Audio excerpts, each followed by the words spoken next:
அப்படி நாங்கள் பார்க்க போன படம் தாங்க த மம்மி. படம் காஞ்சரிங்கை விட நல்லாவே இருந்ததுன்னு சொல்லலாம். முக்கியமாக குழந்தைங்கள கூட்டிகிட்டு போய் பார்க்காதீங்க. நிறைய சீன்ஸ் கொஞ்சம் டிஸ்கஸ்டிங்காக இருந்தது. படத்தில் ஸ்டார்டிங் சரியில்லைங்க. என்ன ஏதுன்னே தெரியாமல் திடீர்னு பேய் வந்துருச்சுங்கிற மாதிரி ஸ்டார்ட் பண்ணிட்டாங்க. அது கொஞ்சம் சரியில்லை. மித்தபடி படம் ஃபுல்லாக சூப்பர். End up fabulous. தேட்டருக்குள்ளே போகிறோம், ஆளே இல்லைங்க. அப்படியே பயந்துட்டோம், என்னடா அது நம்ம மட்டும்தானா அப்படிங்கிற மாதிரி. அப்புறம் கொஞ்சம் நேரம் போக போக தான் தெரியுது ஃபுல் சீட் ஃப்ரீயே இல்லை. ஒரு சீட்டு கூட ஃப்ரீ இல்லை.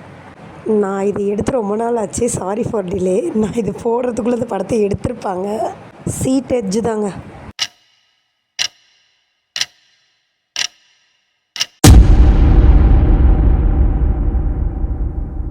இன்டர்வல் வரைக்கும் படம் சூப்பர்.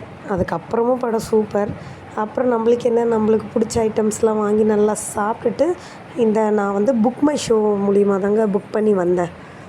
படத்துலேயும் சரி, என் வீடியோலேயும் சரி, சவுண்ட் எஃபெக்ட் தாங்க சூப்பராக இருக்குது. எனக்கே பிடிச்சிருக்குன்னா பார்த்துக்கோங்களேன். நல்லா சாப்பிட்டு முடிச்சுட்டே படம் பாருங்கள். சாப்பிட்டுக்கிட்டே படம் பார்க்காதீங்க, வாமிட் பண்ணிடுவீங்க. படத்துக்கு 5க்கு ஒரு 4.2 ரேட்டிங் கொடுக்கலாங்க.